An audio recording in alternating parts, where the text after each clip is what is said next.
하나님, 부족하고 모자란 우리들을 주님의 바른 상담자로 만들기 위하여 이렇게 귀한 시간과 과정을 인도하여 주심에 감사드립니다. 이 시간을 통하여서 하나님의 말씀을 바로 알고 그 말씀이 말하는 상담이 무엇인지 더욱 깊이 깨달아가는 우리가 되게 하여 주시옵소서. 이 귀한 과정을 통하여 더욱 주님 보시기에 합당한, 주님이 보시기에 아름다운 상담자 역할을 잘 감당할 수 있는 우리 모두가 되게 하여 주시옵소서. 감사합니다. 이 모든 말씀 예수 그리스도의 이름으로 기도드립니다. 아멘. 할렐루야. 상담 강의에 참석하신 여러분들을 환영하고 축복합니다. 벌써 세 번째 시간입니다. 첫 번째, 두 번째 시간 다소 생소한 단어들과 이 강의라는 형태가 익숙치 않으셨을 텐데 잘 따라와 주셔서 감사합니다. 앞으로도 더 잘 해내실 수 있을 줄로 믿습니다. 이 세 번째 강의에서는 기독교 상담이 말하고 있는 삼위일체 하나님이 무엇인지를 살펴보도록 하겠습니다. 이 삼위일체 하나님이 상담에서 어떤 역할을 하고 계시는지 살펴볼 거고요. 또한 이것을 기본으로, 이것을 기초로 해서 상담과 인간의 변화 과정이 어떻게 이루어지고 또한 그 성화의 열매가 무엇인지에 관해서 살펴보는 시간을 갖도록 하겠습니다. 그럼 강의를 시작하겠습니다. PPT 영상을 통하여 진행하도록 하겠습니다. 세 번째 시간으로 삼위일체 하나님 그리고 상담과 인간, 이것에 관해 기독교 상담이 어떻게 다루고 이야기하고 있는지를 살펴보겠습니다. 먼저 삼위일체 하나님, 이것이 성경에 직접적으로 표현되고 있진 않아요. 하지만 하나님이 각 삼위의 모습으로 나타나신다는 개념은 성경에서 분명히 발견할 수 있습니다. 따라서 기독교 상담에서도 이 삼위일체 하나님의 각자의 역할을 순종하고 신뢰하고 있고요. 또한 그것을 바탕으로 하여 상담과 인간을 어떻게 바라보고 있는지 우리 그것에 관해 살펴보는 시간을 갖도록 하겠습니다. 가장 먼저 성부 하나님, 이 성부 하나님에 관해서 살펴보겠습니다. 로마서는 이렇게 말합니다. 만물이 주에게서 나오고 주로 말미암고 주에게로 돌아감이라. 모든 시작과 끝이 주에게서 나온다는 거죠. 따라서 우리 상담을 시작할 때나 상담을 마칠 때에도 가장 먼저 하나님께 그리고 가장 마지막에도 하나님을 찾는 것이 기독교 상담의 바른 목표라고 말할 수 있습니다. 또한 하나님은 전능자시죠. 창조주시고 모든 것이 가능하십니다. 따라서 모든 고통을 이해해 주세요. 고칠 수 있는 방법을 제공하여 주시고 또한 직접적으로 치료하기도 하십니다. 하나님은 전능하신 분이기에 이런 모든 과정들을 다 주관하실 수 있는 분입니다. 기독교 상담에서는 그렇기 때문에 이 삼위일체 하나님, 성부 하나님의 모든 능력을 신뢰한다고 말하고 있습니다. 앞서 살펴본 거랑 비슷합니다. 시작과 끝, 모든 것에서 주관자가 되어주신다라고 했습니다. 상담의 시작도 하나님, 끝도 하나님, 중간도 하나님, 모든 것이 하나님의 능력과 역할과 하나님의 사역과 인내, 인도하심으로 모든 것이 다 이루어진다고 상담은 말하고 있죠. 마지막으로 하나님은 우리의 어떤 고통도 이해해 주십니다. 문제를 가지고 나온 내담자의 어떤 어려움도 다 해결해 주실 수 있는 분임을 우리는 신뢰하고 있습니다. 따라서 전능자 하나님, 우리의 모든 고통을 아시는 하나님께서 아픔을 갖고 나온 내담자의 어떤 어려움도 해결해 주실 것이라는 그 믿음을 가지고 상담에 임하는 것이 기독교 상담을 말하고 있다라고 할 수 있습니다. 그리고 성자 예수님을 보겠습니다. 두 번째 위격입니다. 예수님께서는 선지자입니다. 어떤 좋은 소식을 알려주신 분이시죠.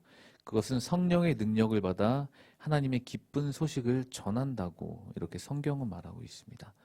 아픔이 있는 사람들, 지친 사람들에게 좋은 능력, 좋은 말씀만큼 더 힘이 되는 게 뭐가 있을까요? 이 예수님의 말씀, 예수님의 상담 방법이 이 선지자로서 성령의 능력을 받아 기쁜 소식을 전하는 이 과정에서 내담자는 고침받고 치유될 수 있다고 말하고 있습니다. 또한 예수님은 제사장의 사역을 감당하고 계세요. 중재하고 화해하십니다. 그리고 중보자의 역할을 하시고 하나님과의 사람과의 그런 끊어진 다리 역할을 하시는 분이 제사장으로서 오신 예수님의 역할이라고 하고 있습니다.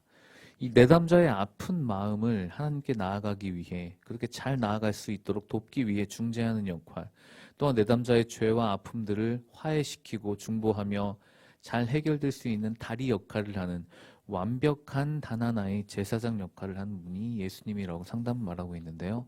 이것처럼 선지자의 능력, 그 성령의 능력을 신뢰하고 제사장의 능력을 신뢰해서 예수님을 관해서 모든 상담 사역에 믿고 맡기는 것이 기독교 상담의 바른 과정이라고 볼 수 있습니다.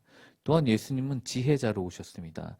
기묘자, 모사, 특히나 이것은 인간으로부터 어떤 사람으로부터 시작되거나 기인된 지혜가 아니고 하나님으로부터, 즉 위로부터 난 지혜라고 볼 수 있기 때문에 어떠한 세상의 다른 이론들을 갖고 오더라도 이 예수님에 관해서는 예수님보다도 훨씬 뛰어날 수가 없다는 것이 상담이 말하고 있는 겁니다. 선지자의 능력, 제사자의 능력, 그리고 지혜자로서 하나님으로부터 난 지혜로 내담자의 모든 아픔을 이해하고 고쳐주시는 분이 예수님이라고 기독교 상담은 말하고 있습니다. 마지막으로 기독교 상담은 예수님의 이 목자 역할을 중요하게 보고 있어요. 우리에게 선한 목자가 되어주시죠. 우리를 보호하여 주시고 양육하십니다. 우리는 예수님을 신뢰하고 있죠. 따라서 예수님께서는 아픈 사람, 그 아픈 사람을 잘 인도해 주십니다. 보호하여 주세요. 또한 아픔을 잘 케어해서 이겨내고 더 바른 모습으로 살아갈 수 있도록 양육하여 주십니다. 따라서 우리는 예수님을 가장 신뢰해야 됩니다. 예수님을 목자로서 신뢰하는 그 시작이 바로 기독교 상담의 가장 중요한 부분이라고 말할 수 있습니다. 이 마지막 삼위일체 하나님 중에서 이 성령 하나님을 살펴볼 텐데요. 성령의 역할은 이렇게 되어 있다고 말합니다. 보혜사라는 말 많이 들어보셨죠? 요한복음 14장 16절에 나오는 말인데요. 위로자, 중재자 혹은 대언자라는 말입니다. 즉 하나님의 위로, 그것을 전해주는 사람, 또 하나님을 그 사람과의 그 모든 깨어지는 관계를 중재해 주시는 분, 하나님의 말씀을 대언해 주시는 분, 어떤 정답이 필요할 때 보혜사 성령의 능력이 반드시 있어야 되지 우리가 그것을 바르게 말할 수 있지 않습니까? 이 성령 하나님 이런 보혜사 역할을 상담에서도 마찬가지로 하고 계신다고 말하고 있습니다. 이 성령 하나님께서는 믿는 자의 성화의 모습을 가져다 주시죠. 그냥 사람이 변할 수는 있습니다. 하지만 그냥 변하는 것에는 한계가 있고 전인격적인 변화가 아니에요. 인격적인 변화를 가져올 수 있는 건 오직 성령의 도우심 뿐입니다. 믿는 자가 성화의 모습으로 인격의 변화를 가져오는 가장 근원이 될 수 있는 것은 유일하게 하나, 우리 성령 하나님 뿐이라고 말할 수 있습니다. 그리고 성령은 아시다시피 우리의 개인적 지도자가 되어 주십니다. 우리가 어렵고 아프고 지치고 힘든 일이 있을 때 어떤 도움을 간구하면 우리에게 길을 알려주시고 길을 보여주시는 분이 바로 성령 하나님이신데요. 어디로 갈지 무엇을 할지 또한 이 상황을 어떻게 해결해야 될지 모든 그런 문제에 도움을 주십니다. 어떤 길을 갈 수 있을지에 대한 지도자의 역할을 해주세요. 따라서 성령 하나님은 어떤 어려움에서도 도울 수 있고 또한 도움받아서 고침받을 수 있다는 그런 능력과 믿음을 우리에게 주고 계십니다. 마지막으로 성령 하나님은 이 성령의 충만함, 인도함을 말하고 있습니다. 사람이 영이 충만하고 또한 성령의 밝은 사람들은 좀 말이 다르잖아요. 말도 다르고 행동도 다릅니다. 기독교 상담은 이 상담을 하는 상담자가 반드시 성령의 충만함을 받아야 된다고 말하고 있어요. 이 이유 때문입니다. 반드시 상담자는 성령의 충만함을 받아야 그 내담자를 인도할 수 있는 겁니다. 그리고 내담자를 도울 수가 있는 겁니다. 본인 스스로, 인간 스스로는 할 수 없고 성령 하나님의 도움이 반드시 필요합니다. 따라서 이 상담자는 우리 이렇게 상담자 역할을 감당할 텐데 성령의 충만함을 간구해야 되고요. 그런 성령의 인도하심을 받아야 됩니다. 이 모든 것들로 내담자를 전인적으로 도와주는 역할이 기독교 상담자의 중요한 역할이라고 성경 그리고 상담의 학자들은 말하고 있습니다. 이어서 기독교 상담과 이 인간 이것에 관해서 살펴보겠습니다. 세 가지로 살펴볼 텐데요. 하나님의 형상으로 창조된 인간, 그리고 타락한 존재로서의 인간, 그리고 마지막으로 구속과 회복으로서의 인간이 어떤 역할을, 또한 하나님과 기독교 상담이 무엇을 알려주고 말씀하여 주시는지에 대해서 살펴보겠습니다. 먼저 우리는 잘 아시다시피 하나님의 형상으로 창조된 우리 인간들이지 않습니까? 하나님의 형상으로 창조된 피조물입니다. 우리 안에 하나님의 형상이 있다는 거죠. 인간은 하나님이 창조하신 피조물입니다. 따라서 자신의 형상으로 창조하셨기에 우리에게는 하나님의 형상이 들어와 있습니다. 이 말은 우리의 행동에 대한 책임을 지도록 하신다는 의미예요. 이것을 상담은 이렇게 말하고 있는 겁니다. 상담에서 우리의 형상이 하나님의 형상으로 창조되었다. 이것은 내담자 그리고 상담자가 어떠한 행동에 대해 책임을 지도록 하신다는 의미를 담고 있다. 이것을 말하고 있습니다. 이 책임감이 있는데 우리는 타락을 하고 말았죠. 아담이 죄를 짐으로 선악과를 범함으로 원죄가 우리 통해 계속 이어지고 있습니다. 그 원죄, 인간으로 시작된 원죄, 하나님의 형상이고 하나님의 모든 완벽하심으로 지어졌지만 한 인간의 죄로 인해 고통과 불행의 실체가 그 죄 때문이라는 것을 인정하게 만든다는 겁니다. 상담 안에서 아픔을 갖고 나온 그 내담자들에게 고통의 실체, 그 불행의 가장 근원은 우리의 원죄로부터 시작된다라고 이렇게 말할 수 있는 것이 기독교 상담입니다.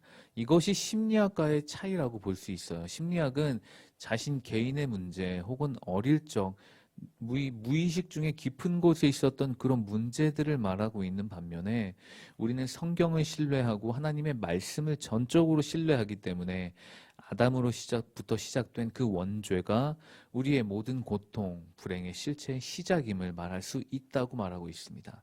이것이 바로 그냥 일반적인 심리학적인 고통, 아픔이 아니고요. 성경적 시각에서의 고통이라고 이렇게 기독교 상담은 말하고 있습니다.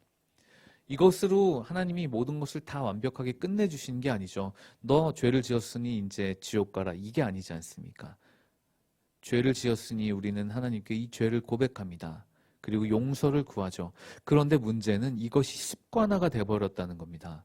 이것이 계속 습관화가 되고 자신도 모르는 사이에 죄를 짓고 그냥 회개하고 그 다음에 용서를 받고 하는 이 모든 과정이 습관적으로 무의식 중에 계속해서 일어나다 보니까 고쳐질 것이 완벽하게 고쳐지지가 않는 거죠.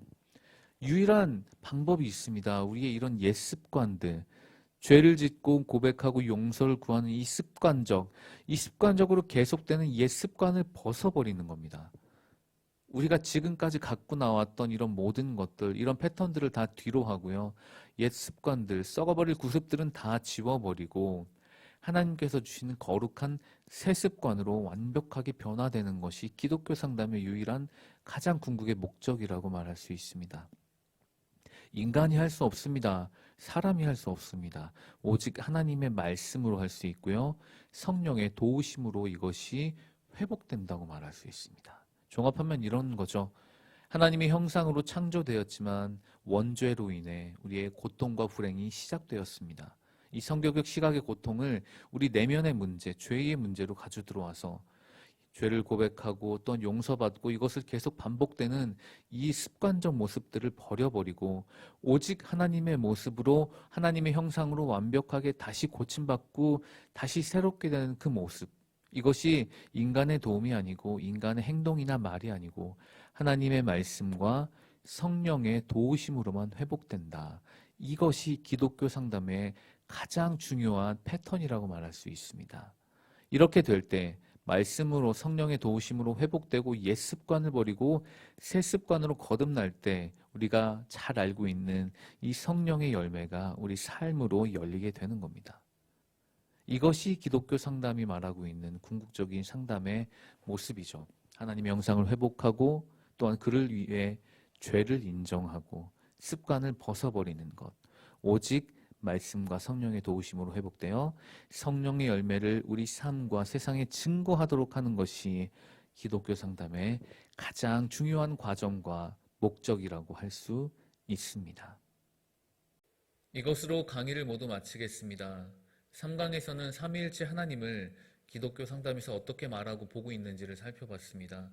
그리고 상담이 말하고 있는 인간, 그리고 인간이 어떻게 구속받고 또는 회복될 수 있는지 그 열매가 무엇인지를 살펴보았는데 이론적인 내용이라 다소 좀 어려우실 수도 있었을 것 같아요.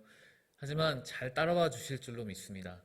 다음 강의부터는 상담의 기법들에 관해서 살펴보겠습니다. 어떻게 상담을 진행해야 되고 어떠한 방법으로 내담자를 잘 상담할 수 있는지를 살펴보는 시간을 갖도록 하겠습니다. 자, 그러면 다음 시간에 만나도록 하겠습니다. 고맙습니다.